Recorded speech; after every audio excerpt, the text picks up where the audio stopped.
விருதுநகர்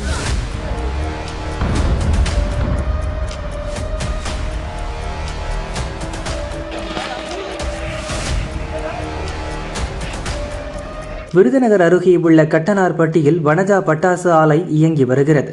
கோவிந்தநல்லூர் ஊராட்சி முன்னாள் தலைவர் முத்துமாணிக்கத்துக்கு இது சொந்தமானது. உரிய அனுமதி பெற்றுதான் ஆலை செயல்பட்டு வந்துள்ளது என்று இங்கு 30க்கும் மேற்பட்ட தொழிலாளர்கள் பணியில் ஈடுபட்டிருந்தனர். பிற்பகல் 3 மணிக்கு மேல் திடீரென வெடிவிபத்து ஏற்பட்டு பயங்கர சத்தத்துடன் புகை கிளம்பியது. பட்டாசு ஆலையை சுற்றி 10 கிலோமீட்டர் தூரத்துக்கு அதிர்வு ஏற்பட்டுள்ளது.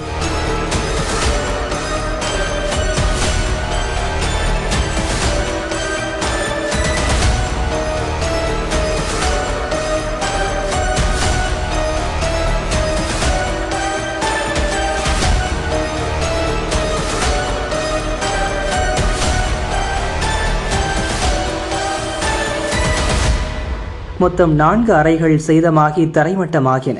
முதலில் 5 பேர் இறந்தது தெரிய வந்தது. தீயணைப்பு வீரர்கள் வந்து உள்ளே சிக்கியவர்களை மீட்டனர். அடுத்தடுத்து உடல்கள் எடுத்து வரப்பட்டதால் அச்சம் அதிகமானது.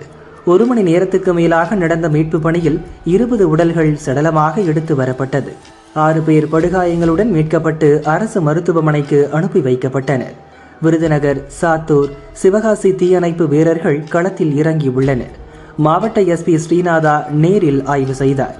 சிலரது நிலைமை கவலைக்கிடமாக உள்ளதால் பலி எண்ணிக்கை அதிகரிக்க வாய்ப்புள்ளதாக அஞ்சப்படுகிறது. பட்டாசு தயாரிக்கும் போது ஏற்பட்ட உராய்வு காரணமாக பட்டாசுகள் வெடித்து சிதறியது முதற்கட்ட விசாரணையில் தெரிய வந்துள்ளது. விடுமுறை தினத்தில் ஆலை இயங்கியது ஏன், பாதுகாப்பு நடைமுறைகள் பின்பற்றப்பட்டதா என விசாரணை நடக்கிறது.